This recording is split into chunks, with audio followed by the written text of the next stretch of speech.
नमस्कार भाइयों और बहनों, मेरे चैनल पर आपका फिर से स्वागत है। भाइयों और बहनों, आज श्री दुर्गा सप्तशती पुस्तक में से मैं तीसरा अध्याय शुरू करने जा रही हूँ। तो चलिए शुरू करते हैं। अध्याय 3, सेनापतियों सहित महिषासुर का वध। मेधा ऋषि बोले, इस प्रकार सेना को नष्ट होते हुए देख महिषासुर की सेना का सेनापति चिक्षुर क्रोध में भरकर देवी से लड़ने चला।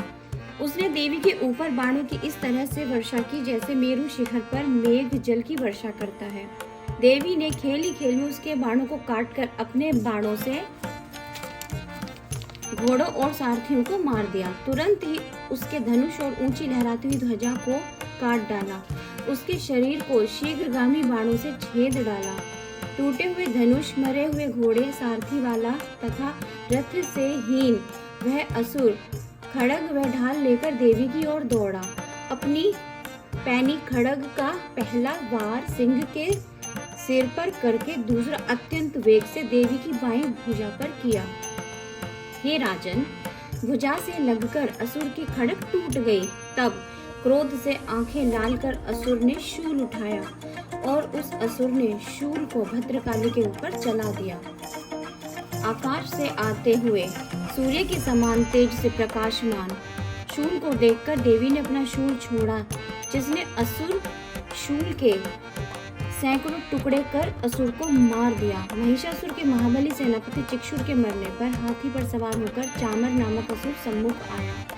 उसने भी अंबिका देवी पर शक्ति छोड़ी, जिसको देवी ने अपने हुंकार से निस्तेज कर भूमि पर गिरा दिया।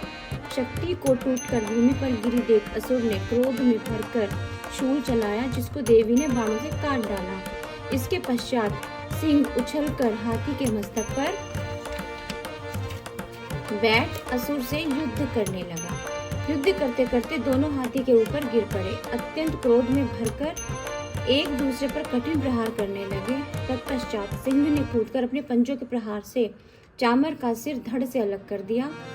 उदग्न को देवी ने शिला और वृक्षादि से मार दिया तथा कराल ने दांत, घूसा आदि और लातों की मार से प्राण छोड़ दिए। देवी ने क्रुद्ध हो गदा की चोटों से उद्धत को चूरा कर दिया। बाष्कल का भिंदीपाल शस्त्र से, ताम्र तथा अंधक का बाणों द्वारा, उग्रास्य, उग्रवीर्य, महाहनु और त्रिनेत्रा नामक दैत्यों का त्रिशूल से वध किया। बिडाल का खड़ग से सिर काट दिया। दुर्धर व दुर्मुख दोनों को बाणों से यमपुर पहुंचा दिया। महिषासुर इस प्रकार अपनी सेना का नाश देखकर भैंसे का रूप धारण कर देवी के गणों को डराने लगा। किन्हीं को नथुनों से, कुछ को खुरों से, बहुतों को पूंछ से और अनेकों को सींग से मार गिराया। बहुत से वेग से भीषण नाद तथा इधर उधर घूमकर तथा अनेकों को निश्वास वायु से भूमि पर गिरा दिया। पराक्रमी महिषासुर देव सेना को इस प्रकार गिराकर देवी के सिंह को मारने चला। तब देवी क्रोधित हुई।